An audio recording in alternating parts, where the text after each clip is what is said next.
What's up, everyone? Welcome back to BKNY Hoops. If you're new to the channel, I am your host, as always, Rashid White. All right, you guys actually see the title. You see the thumbnail there. Dame is actually traded to the Milwaukee Bucks. And what does that actually mean for the Brooklyn Nets future right there? And this article actually comes from Yahoo News. And I just want to tell people, hey, listen, I'm just reporting news over here. And we're going to get into this whole thing is the grade that I actually wanted to give Sean Marks to. I forgot on the thumbnail will be a grade for Sean Marks, and this is going to be actually A+ for him not actually doing anything. So this is a good thing over here that the Brooklyn Nets didn't try to assist in any type of trade or take anything. Maybe they could have got some of those. Nah, not really. When I actually really think about it, man. I mean, I like the team as currently constructed. I mean, there will be some moves down the line that the Brooklyn Nets will actually have to make, and we'll get into that in future videos over here. So, Lillard now joins the Bucks team by Giannis Antetokounmpo as the team looks to win another championship while both Lillard and Antetokounmpo are still in their primes.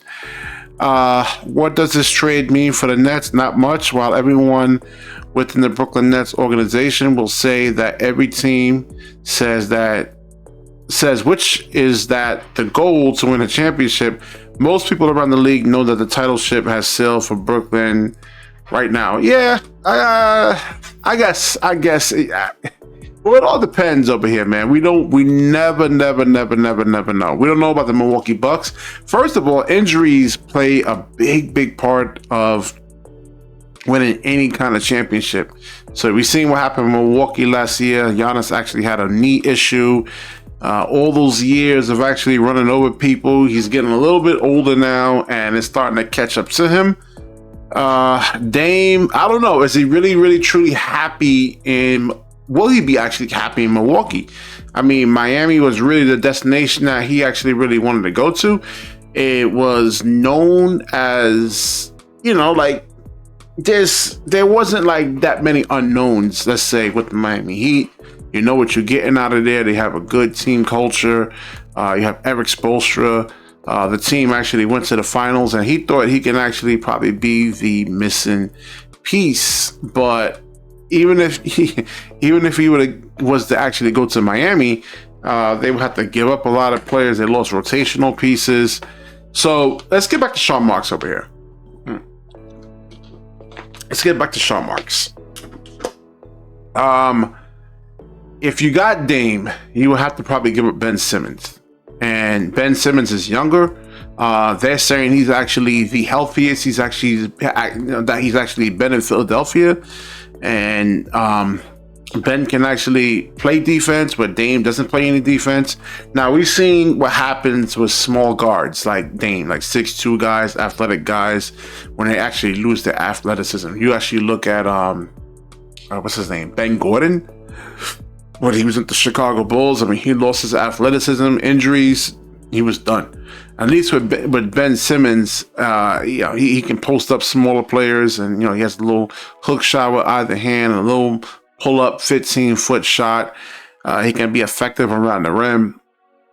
But with Dame, I mean, the money that was owed to him was insane. Like I said this from the very beginning, and I don't know if Sean Marks actually got this message when I put the video out, under any circumstances that he should not get Dame.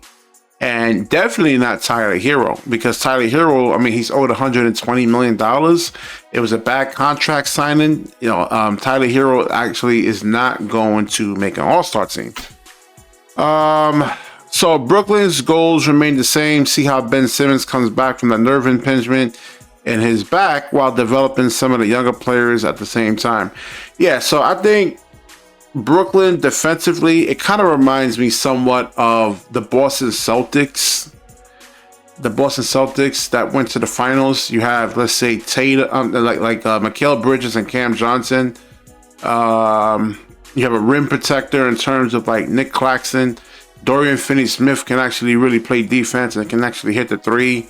And Ben Simmons can actually switch 1 through 5. You bring Dinwiddie, you could probably put him in the starting lineup. And like Coach Jacques Vaughn said, he's actually really good at catch and shoot threes.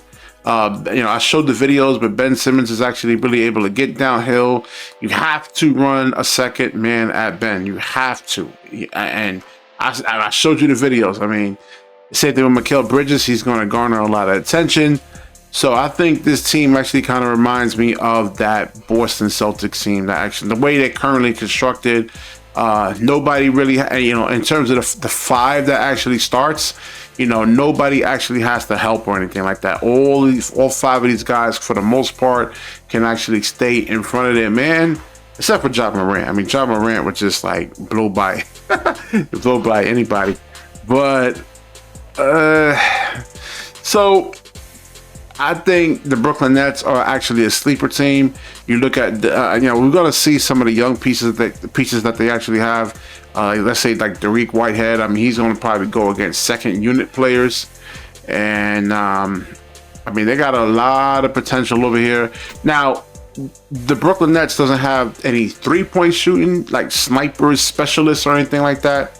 But and I was listening to Nets Kingdom, and they said, oh man, we don't have any 3-point specialists. Yeah, we had 3-point specialists, and every time they come to the Brooklyn Nets, they're not special. I mean, look at Alan Crabb. I mean, what Sean Marks gave him, like, was it 4 years? I think $75 million. Didn't pan out. Joe Harris didn't pan out. I mean, and it's not just the Brooklyn. It's not just the Brooklyn Nets. It's like a lot of shooters around the NBA. These guys, when it really, really, really comes to like crunch time, and let's say like in the Eastern Conference Finals, these guys are nowhere to be found. So